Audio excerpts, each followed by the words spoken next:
제가 여러분께 질문 한번 드릴게요. 여러분의 옆집이 도둑을 맞았어요. 근데 도둑이 들어왔는데 도둑이 현장에서 잡혔습니다. 그 집 주인이 우리가 크리스찬이니까 여러분이 한성교회 다니니까 여러분에게 갖고 이제 질문하는 거예요. 이 도둑을 잡았는데 어떻게 할까요? 풀어줘야 될까요? 경찰에 신고해야 될까요? 라고 질문을 했습니다. 여러분 어떻게 하시겠습니까? 풀어주실래요? 경찰에 신고하라고 하실래요? 1번, 자, 풀어주라고 말하실 분 손 들어보세요. 네. 손 내리세요. 자, 그럼 경찰에 신고하라고 말하실 분. 손을 또 안 드세요. 그러면 뭐예요?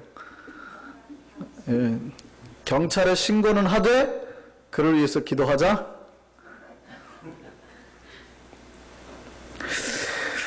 좋습니다. 그런데 그 사람을 풀어줬는데 그 사람이 다시 그날 밤에 우리 집에 와가지고 여러분 집에 와가지고 훔쳤습니다. 근데 현장에서 또 잡혔어요. 어떻게 하실래요? 풀어주실래요? 경찰에 신고하실래요? 빨리 하실래요? 자, 풀어주시겠다 손 드세요. 경찰에 신고하겠다. 아까보다 훨씬 많아졌죠. 그러니까 다른 사람이 피해봤을 때는 은혜로 해줘야 되고, 그죠? 내가 직접 피해를 봤을 때는 우선 경찰에 신고하고 봐야 되고. 이게 은혜와 율법에 대한 여러분의 마음, 우리의 마음을 잘 알고 있는, 보여주는 이해예요. 여러분이 은혜대로 살까요? 율법대로 살까요? 여러분 은혜로 살까요? 율법으로 살까요? 은혜로 살아요? 네. 사실은 우리는 교회 와서 은혜를 찾지만 그렇게 여러분이 은혜적이지 않아요. 율법적이에요, 굉장히. 제가 다시 한번 질문을 드릴게요. 최근에 한인이 총을 쐈습니다. 젊은 한국도 청년이 죽었죠. 근데 자, 이 남자가 있습니다. 용서를 해줘야 될까요? 아니면 법대로 처분을 받게 해야 될까요? 용서를 하자. 한 분도 없으시네요. 자, 그럼 법대로 처분을 받아야 된다. 아니, 왜 이렇게 중간에가 많으세요? 뭐예요? 도망가게 해주자. 탈주를 시켜. 도망가게 해주자.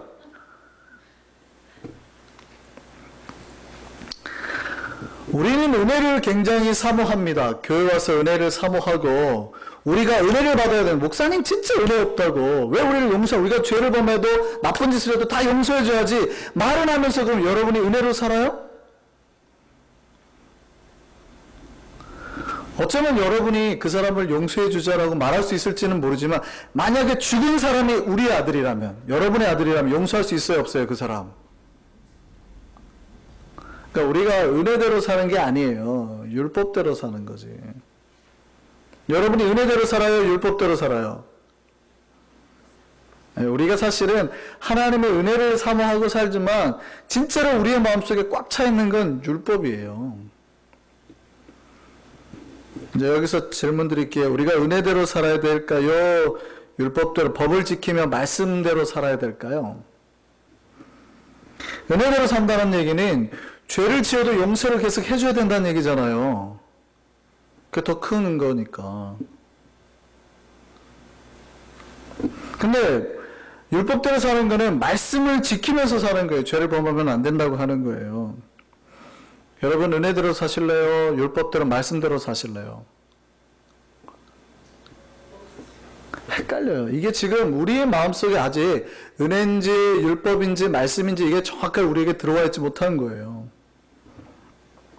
그런데 우리는 뭘 찾아요? 여러분 사실은 율법대로 살지만 문제는 그 죄가 나에게 해당됐을 때, 내가 죄를 졌을 때는 우리가 뭘 선택해요? 은혜를 선택해요. 왜냐하면 그게 나에게 유리하거든요. 그러니까 우리는 죄 지기 쉬운 사람이잖아요. 우리는 언제나 죄를 범하는 사람이잖아요. 그러니까 은혜를 선택해야 사실은 우리가 하나님 앞에 빠져나갈 길을 선택해 놓는 겁니다. 그러니까 내가 좀 화를 내고 아니면 양심에 좀 꺼리는 일을 해도 하나님이 다 우리를 용서해 주실 거라는 그 말을 끊임없이 저한테 요구를 하는 거죠. 그러세요, 안 그러세요? 우리가 죄를 범해도 목사님은 계속 그래도 하나님은 용서하시고 사랑하실 거라는 요구를 저한테 계속 얘기를 하는 거예요. 그렇게 해야 됩니다. 그래야지 은혜로운 목사지, 이렇게 말을 해요. 근데 여러분은 은혜로 사세요, 율법으로 사세요? 여러분 집에 도둑질하는 사람 용서해 풀어줄 거예요, 아니면 경찰에 신고할 거예요?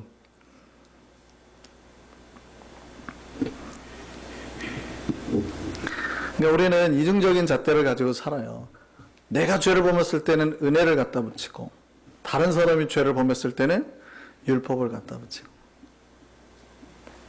그러면 우리가 은혜로 사는 게 안 좋은 건가요? 질문을 하셔야죠. 그럼 우리가 은혜를 구하고 사는 게 안 좋은 겁니까? 좋은 거예요. 은혜가 나쁜 게 아닙니다. 죄인인 인간에게는 가장 좋은 거예요. 왜냐하면 이 세상 모든 사람은 죄인이거든요. 로마서 3장 23절에 뭐라고 그래요? 모든 사람이 죄를 범하였으며 하나님의 영광에 이르지 못했다 그랬습니다. 그러니까 이 세상 사는 사람 중에서 아무도 죄인이 아닌 사람은 없어요. 그래서 우리에게 은혜가 필요해요. 오직 은혜로만 우리가 살 수 있는 겁니다. 이처럼 좋은 게 없어요. 그러니까 아무리 인간이, 그러니까 어떤 죄를 범했더라도 그것보다 더 큰 게 하나님의 은혜인 겁니다. 쉽게 말해서 우리가 살인을 했더라도 그 사람이 용서받을 수 있는 것은 하나님의 은혜가 그것보다 더 크기 때문에. 전 인류가 죄를 범했습니다. 이 세상 사람 모두가 죄를 범했습니다. 그런데도 이 세상 사람 인류가 범한 모든 죄보다 뭐가 더 커요? 하나님의 사랑이 더 커요. 그래서 우리가 구원받을 수 있는 거예요. 믿으십니까? 그래서 요한복음 3장 16절에 뭐라고 그래요? 하나님이 세상을 이렇게 사랑해서 그의 아들을 독생자로 주셨는데 이를 믿는 자마다 누구라도 한 명도 예외 없이 다 뭘 얻어요? 영생을 얻게 되는 거예요. 왜냐하면 세상 모든 사람이 지은 죄보다 뭐가 더 크니까? 하나님의 사랑이, 은혜가 더 크니까. 그러니까 우리가 구원받은 건 뭐가 있어야 돼요? 은혜가 있어야 돼요, 은혜가. 여기 있는 사람 중에 죄 안 지은 사람 있었어요? 은혜가 있어야 돼요. 이 은혜가 깨달아지지 않으면요, 평생을 신앙생활에도 죄책감에 시달립니다. 무슨 얘기냐면, 내가 은혜로운 행동을 하면 괜찮아요. 예를 들어서 요즘에 경기가 좋아가지고 돈을 많이 벌었어요. 그래서 헌금도 좀 많이 하게 되고 어깨가 올라가는 거죠. 여유도 있어서 기도 생활도 좀 많이 하고, 내가 새벽도 나오고 뭐 수요일날 나오고 잘하고 예배 잘 나오고 하면은 어떻게 느껴요? 하나님이 나를 사랑하시는구나 막 느껴요. 근데 제가 예배 생활도 요즘에 바빠서 제대로 못했어요. 아니면 이제 가족들하고 싸우게 되거나 직장에서 화를 내고 막 이랬어요. 그러니까 내가 좀 마음에 좀 꺼리는 일을 했어요. 그러면 어떻게 돼요? 갑자기 나는 구원받지 못한 자인가 봐. 이런 생각을. 이게 뭐예요? 전혀 은혜와 먼 생각이에요. 은혜는 이 세상 모든 사람의 지은 죄보다 더 커요. 그 은혜로 말미암아서 우리가 하나님의 자녀가 된 거지, 내가 뭐 좀 잘했다고 의롭다 했다고 내가 하나님의 자녀가 되고 은혜를 들어가는 게 아니라고요. 이해되세요? 이게 은혜예요. 은혜는 아주 중요해요. 그런데 문제는 은혜는 좋은데 은혜의 주의가 나빠요. 은혜는 반드시 뭐하고 쌍벽, 여러분이 그러니까 오늘 은혜와 이 율법에 대해서 상관관계를 잘 들으셔야 됩니다. 많은 교회가 은혜주의에 치우쳐져 있거나 율법주의에 빠져 있어요. 대부분의 많은 교회는 은혜주의에 빠져 있습니다. 뭐라고 하냐면, 죄를 범하잖아요? 물론 죄보다 하나님 은혜가 더 크니까 하나님 사랑하신다. 그러니까 그 얘기를 듣는 순간 뭐 하냐면 또 죄를 범하고 또 죄를 범하고 또 죄를 범하고 와가지고 은혜를 선포해 주세요. 은혜를 선포해 주세요. 내가 괜찮다고 얘기해 주세요. 계속 그러는 거예요. 교인들이. 그냥 목사는 거기에 맞춰야 돼요. 왜냐하면 그렇게 말 안 하면 교회를 떠나니까. 그러니까 계속 설교가 그래도 괜찮아요. 도둑질해도 하나님은 사랑하시고, 간음해도 하나님은 사랑하시고, 예? 화내고 성질내도 하나님은 여러분 사랑하시고, 계속 하나님은 사랑하신대요. 이게 좋은 거예요, 나쁜 거예요? 성도들은 그거에 홀릭이 되는 거예요. 중독이 돼가지고 그 교회로 모이는 겁니다. 좋은 거예요, 나쁜 거예요? 이게 은혜주의예요. 오늘날 많은 교회들이 은혜주의에 빠져 있습니다. 똑바로 살라고 말하면 화를 내요. 화를 내요. 어떻게 우리가 똑바로 살 수 있습니까?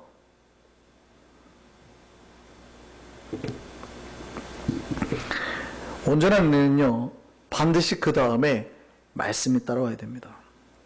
말씀이 따라오지 못하면 잘못되는 거예요. 그 얘기 무슨 얘기냐면 하나님 우리에게 은혜를 주시고 난 다음에 의무를 던져주시는데 말씀대로 율법대로 살 의무를 던져주시는 거예요. 이게 균형이 잡혀야 돼요. 이거를 깨닫지 못하는 사람은 은혜를 깨닫지 못하는 사람이에요. 오늘 본문에 예수님이 성전에서 말씀을 가르치십니다. 근데 서기관들과 바리새인들이 음행을 하다가 현장에 잡힌 여인을 데려왔어요. 지금 상황을 그림을 한번 그려보세요. 죄인인 여자가 한 명 잡혀와 있고 그 주변에 자칭 의롭다는 사람들이 뺑 둘러가지고 이 여자를 죽이려 하는 겁니다. 돌을 들었어요. 유대의 사용 방식이에요. 돌을 들고 이제 던져서 죽이는 거예요. 그러니까 칼을 찌르거나 이렇게 하지 않아요. 왜냐하면 그 여인의 부정함이 나에게 탈까봐 멀찌감치 돌로 던져서 그냥 죽이는 거예요. 아주 잔혹한 사형법이에요. 그렇게 죽이려고 하는 거예요. 근데 여인을 죽이지 않고 예수님 앞에 데리고 나오는 겁니다. 그리고 묻습니다. 자, 이 여인이 죄를 범했습니다. 모세 율법에 의하면 가늠하다 현장에서 잡힌 여인은 사형입니다. 어떻게 하실래요? 자, 여러분에게 질문할까요? 한번 해보겠습니다. 어떻게 해야 될까요? 여인을 풀어줘야 될까요? 아니면 여인을 법대로 처리를 해야 될까요? 여러분 어떻게 하실래요? 뭐가 올바른 겁니까? 또 대답을 안 하시네요. 자, 가늠한 여인이 현장에서 잡혔습니다. 여인을 풀어줘야 된다. 손 들어보세요. 그럼 다시요. 여인을 법대로 처형해야 된다. 뭐예요? 도대체 어떻게 하자는 얘기예요? 어떻게 해야 될까요? 사실은 이 사건은 다른 뒷배경 스토리가 있습니다. 단순히 예수님에게 그냥 여인의 처분을 물어보는 게 아니라 이 사람들이 바리새인과 서기관들이 예수님을 고소할 조건을 찾으려고 그래요. 오늘 본문을 보면은 목적이 뭐라고요? 예수가 어떤 결정을 내려도 걸리게끔 만들게 하는 거예요. 그리고 수를 해가지고 잡히게끔요. 레위기 20장 10절을 보면은 사실은 현장에서 잡히면요, 성경에 이렇게 되어 있습니다. 반드시 남자든 여자든 죽이라. 남자 여자 다 죽여야 되잖아요. 현장에서. 근데 남자를 죽였어요, 안 죽였어요? 없죠. 남자는 없는 거예요, 지금. 남자는 빼돌리고 여자만 데려왔어요. 그 현장에서 죽이지 않고. 왜요? 예수를 고소하려고. 그러니까 목적이 다른 거예요. 그러니까 이게 덫입니다, 덫. 그들이 율법을 지키기 위함이 아니라 예수를 고소하려고 만든 덫이에요. 그러니까 아주 예수님한테 지금 불리한 상황이에요. 어느 쪽을 선택해도 예수님은 다 걸리게 되어 있는 거예요. 만약에 돌로 치라 하면 예수님이 지금까지 강조하셨던 사랑, 용서, 자비, 은혜는 다 사라지는 거예요. 근데 만약에 용서라고 하면 모세 율법을 어긴 혐의가 돼가지고 산헤드린 공회에 고소돼서 공공연하게 율법을 파기한 걸로 사형에 해당할 수 있어요. 그러니까 예수를 지금 죽이려고 하는 거예요. 어떤 선택할까요? 에라 모르겠다. 우리는 그냥 못 먹어도 고다. 무조건 그냥 은혜 막 이렇게 하실 거예요? 예수님은 무슨 선택했을 것 같으세요? 예수님은 그 상황에서 은혜를 선택했습니다. 은혜. 죄를 범한 사람에게 은혜를 선택했다고요. 그럼 뭐라고 말씀하시냐면 너희들 중에 죄 없는 자가 먼저 쳐라. 그러니까 이 말은 사실은 지혜의 말씀이에요. 지혜의 말씀이지만 예수님이 은혜와 율법 중에서 뭘 선택하셨어요? 은혜를 선택하셨다니까요. 그 은혜로 말미암아서 우리가 구원을 얻은 거예요. 여기에서 가늠한 사람이 있어요, 없어요? 대답을 안 하시네. 여러분 중에 가늠한 사람이 있을까요, 없을까요? 다 가늠했다니까요, 다. 모든 사람이 죄를 범했다니까요. 여러분 마음속에 남자나 여자만 타는 게 아니라 여러분 마음속에 이미 그 마음속에 음욕을 품은 자마다 가늠한 자니라. 여러분 이미 가늠한 자라니까요. 예수님과 세상을 두 사이에 놓고 영적으로 가늠했다고. 이쪽 한 발 저쪽 한 발. 다 똑같이 가늠한 자예요. 그러니까 너희들 중에 죄가 없는 사람 있어? 모든 사람이 죄를 범하였다니까요. 없으면 쳐봐. 다 죄를 범했더라는 거예요. 그러니까 그 상황에서 예수님 뭐라고 그래요? 그 여인에게 은혜를 선포한 겁니다. 그리고 마지막에 뭐라냐면 나도 너를 정죄하지 아니하노니. 이게 우리에게 은혜가 될 줄 믿습니다. 그러니까 우리 모두가 죄인인데 하나님께서 은혜를 우리에게 선포하신 거예요. 그러면 이제 우리가 자신감이 생기죠. 이 말씀을 들으면. 간음해도 예수님 용서해 주시는구나. 앞으로 간음하자. 도적질해도 예수님 용서해 주시는구나. 도적질하자. 자, 그 말씀을 듣고 나가서 또 도둑질을 하고 또 간음을 하는 사람은 용서해 줘야 될까요? 하지 말아야 될까요? 대답들을 안 하세요. 어려우세요? 자, 그 사람을 또 용서해 줘야 될까요? 용서해 주면 안 될까요? 또 용서해 주는 게 은혜일까요? 용서하지 않는 게 은혜일까요? 우리는 끝없이 또 죄를 범할 수 있습니다. 물론 하나님은 끝없이 은혜를 베푸세요. 그런데 잘 들어보세요. 여러분은 은혜주의가 되지 않으려면요, 은혜를 받은 사람은 기본적으로 죄를 짓지 않으려는 방향성을 가집니다. 그러니까 내가 완전히 그러니까 죄를 안 짓는다가 아니라 내가 죄를 짓지 않으려 하는 결단과 방향성이 생긴다고요. 이해되세요? 그게 은혜를 받은 자예요. 놀라운 거는 예수님이 여인에게 죄를 선포합니다. 나도 너를 정죄하지 아니하노니 말한 다음에 그 말씀 뒤에 바로 이렇게 붙여서 말합니다. 가서 다시는 죄를 범하지 말라. 뭐라고요? 가서 다시는 죄를 범하지 말라. 이게 뭐예요? 말씀대로 살라는 거예요. 죄 범하면 안 된다는 말. 이게 뭐예요? 율법이에요. 이것은 요한복음 5장에도 똑같이 나옵니다. 그러니까 이 여인에게만 해당되는 게 아니라 다른 병자에게도 똑같이 말씀하셨습니다. 요한복음 5장을 보면 베데스다 연못가에서 38년 된 병자를 만납니다. 이 병자를 치료하세요? 근데 그 사람에게도 똑같이 말합니다. 그러니까 그 병자가 예수님 앞에 헌금을 하고 뭘 잘해서 치료한 게 아니에요. 은혜로 치료하신 거예요. 근데 은혜로 치료한 다음에 그 다음에 뭐라고 말씀하시냐면 네가 나았으니 더 심한 것 생기지 않게 다시는 죄를 범하지 말라. 은혜로 병자를 고쳐주고 난 다음에 예수님은 다시 뭘 던져요? 율법을 던져요. 근데 우리는 대부분 이 뒤에 말씀을 무시하죠. 앞에 은혜만 생각하고 다시는 죄를 범하지 말라는 말을 기억하지 않습니다. 그러니까 우리가 항상 은혜로 용서받고 은혜로 치유받고 이것만 생각해요. 그 다음에 예수님이 꼭 뭐라 그래요? 다시는 죄를 범하지 말라 그러거든요. 다시는 죄를 범하지 말라. 근데 우리는 그거는 기억해야 안 해요. 기억 안 하고 목사님 또 용서해 주셔야지. 아니 선양한 목사님처럼 자기 아들을 죽인 거기까지도 용서해야지 진짜 목사지. 자기 아들을 살해한 사람을 정의를 받게 하기 위해서 경찰에 신고하면 은혜가 없는 것처럼. 잘 보세요. 은혜와 율법의 상관관계 아시겠어요? 예수님은 언제나 우리가 무지할 때 먼저 우리에게 은혜를 선포하시고 우리를 구원해내십니다. 근데 구원해낸 다음에는 반드시 그 다음에 말씀을 주세요. 죄를 범하지 않도록. 이게 상관관계예요. 출애굽할 때 하나님이 이스라엘 백성을 출애굽시킬 때 그들이 믿음이 좋고 하나님 예배 잘해서 그들을 구원해낸 게 아니에요. 430년 동안 이 사람들은 하나님을 제사하지 않았습니다. 그러니까 제사하려고 나간다고 했으니까 하나님 앞에 우상 숭배하고 살았던 사람들이라고요. 말씀도 몰랐던 사람입니다. 왜냐하면 십계명도 받지 않았으니까. 그러니까 말씀도 없어요. 하나님 앞에 예배도 하지 않았대요. 우상을 섬기던 사람들이에요. 근데 그들에게 이 죽음의 사자가 넘어가서 구원해낸 건 뭐예요? 전폭적인 은혜예요. 여러분, 이렇게 나올 수 있었던 건 하나님의 전폭적인 은혜 때문이었다고요.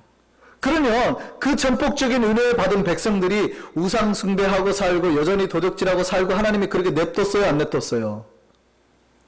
안 냅뒀어요. 그들이 다시는 우상 숭배하지 않도록, 그들이 다시는 죄를 범하지 않도록 뭐를 줘요? 십계명을 주시고 말씀을 주셨다고요. 이해됐어요? 은혜와 율법의 상관관계 이해가 되시냐고요? 성경은 그렇게 갑니다. 반드시 우리를 은혜로 먼저 구원해내시고 난 다음에 다시 말씀 주셔서 하나님의 백성답게 살게 만드시는 거예요. 은혜가 먼저입니다. 그럼 그 다음에 반드시 말씀이 따라와요. 이게 균형 잡힌 신앙생활이에요. 사실은 은혜가 회복되면은 말씀은 따라오게 되어 있는 겁니다. 그러니까 잘못된 은혜주의자들은 자꾸 은혜만을 얘기하고 말씀을 무시하는 거예요. 근데 진짜 은혜는, 순전한 은혜는 사실 은혜를 받으면 그 말씀대로 살고 싶은 욕구나 욕망이 그래서 일어나요. 하나님 은혜가 느껴져야 된다고. 여러분, 오늘 우리 찬양하는 사람들, 찬양대원이 있는데 이분들이 진짜 찬양하려고 하면 그 안에 뭐가 있어야 되냐면 기쁨, 충만한 그 기쁨, 하나님을 찬양하고 싶다는 열망, 헌신 이런 게 있어야지 찬양하는 거예요. 그러니까 이게 진짜 찬양이라고요.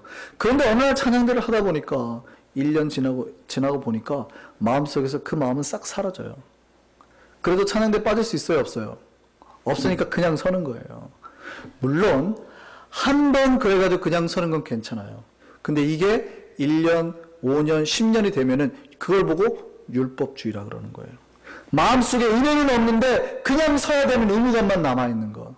무슨 말인지 아시겠어요? 여러분이 예배에 참석하셨는데 하나님 부어주신 기쁨과 충만함이 있어야 이 은혜를 가지고 예배를 드려야 그게 올바른 건데 어느 날 그거는 사라져버리고 주일이다 교회 가자. 그거를 보고 율법주의라 그러는 거예요. 그럼 뭐가 회복돼야 돼요? 찬양하는 사람이나 예배드리는 사람이 먼저 은혜가 회복돼야 된다고요. 은혜가 하나님 앞에 예배드리고 싶은 열망과 그 기쁨이 돼야 된다고요. 근데 보세요, 은혜와 기쁨이 있는 사람은 반드시 어디로 연결돼요? 예, 헌신으로, 봉사로 연결되는 겁니다. 그게 자연스럽게 하라 마라 하는 게 아니에요. 하라 마라 하는 게 아니라 은혜가 오면 행위가 자연스럽게 따라가게 돼 있다고요. 그러니까 은혜 뒤에는 뭐가 따라와요? 율법과 말씀과 순종과 행위가 따라가게 되어 있는 거예요. 그런데 잘못된 은혜를 받으면 행위는 없이 계속해서 은혜만, 복만 요구하게 되는 거예요.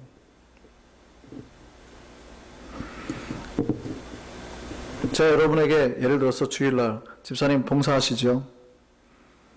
헌금하시죠? 할 때 은혜가 있는 사람은 어떻게 받아들일까요?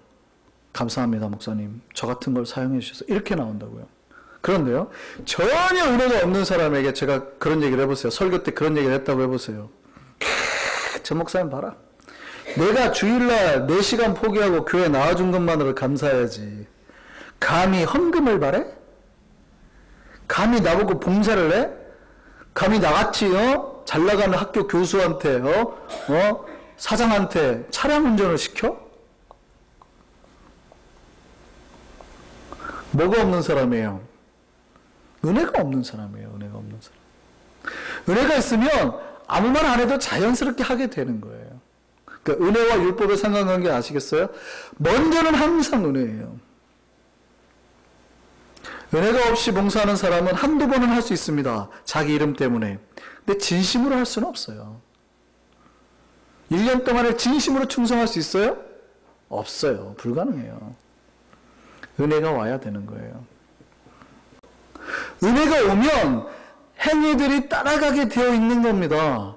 그러니까 제가 딱 보면 알죠. 여러분이 사랑하는지 안 하는지 보면 안 되니까요. 여러분이 하나님의 은혜가 있는지 없는지, 여러분이 하나님을 사랑하는지 안 하는지 딱 보면 알아요. 말로는 사랑한다 하지만 뭐가 안 따르면요, 변화가 없어요. 갑자기 말이 안 변하고 향수를 안 뿌리고. 여기서 향수라는 거는 잘 받아들이셔야 돼요. 그리스도의 향내가 안 나고 시간 투자 안 하고 돈 투자 안 하고 그래도 야 나 너 사랑해. 남자가 아무 여자한테 나 너 사랑해. 말하면서 데이트할 시간 없어.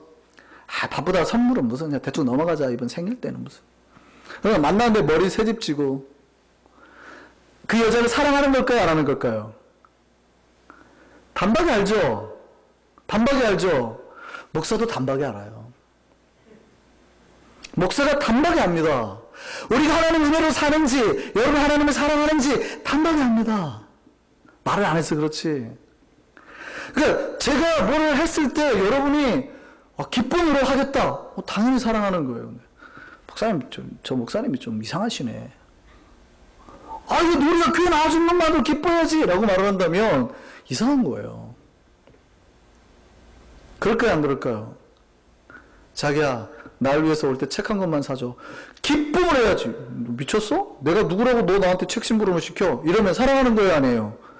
아닌 거예요. 뭐가 좀 이상한 거예요. 은혜는 반드시 뭐가 따라와야 돼요? 말씀이 따라와야 돼요. 이게 균형 잡힌 신앙생활이에요. 하나님의 은혜를 맛봤다면 하나님의 말씀에 복종하려고 하는 우리의 모습이 있어요. 우리가 하나님의 은혜를 맛봤다면 하나님 앞에 충성하려고 하는 모습이 있어야 돼요. 여러분 삶의 변화는 은혜에서 옵니다. 은혜를 사모하시기 바랍니다. 우리는 모두 죄인이에요. 그러나 은혜를 맛봤다면 이제 여러분이 다시는 죄를 범하지 않기 위해서 이제 좀 더 충성하기 위해서 좀 더 헌신된 삶을 살기 위해서 방향성을 두셔야 돼요. 여러분 좌절할 수도 있어요. 또 죄를 범할 수도 있어요. 그때마다 더 큰 은혜를 사모하시고 다시 더 높은 것을 바라보도록 여러분의 목적과 방향을 조정하셔야 된다고요. 은혜가 필요합니다. 은혜 받은 하나님의 백성답게 말씀을 지키며 사는 우리가 되기를 바랍니다. 은혜와 말씀인 균형 있는 신앙생활을 하여서 하나님 앞에 합당한 모습으로 사는 우리 성도들 되기를 바랍니다. 우리 찬양하시겠습니다.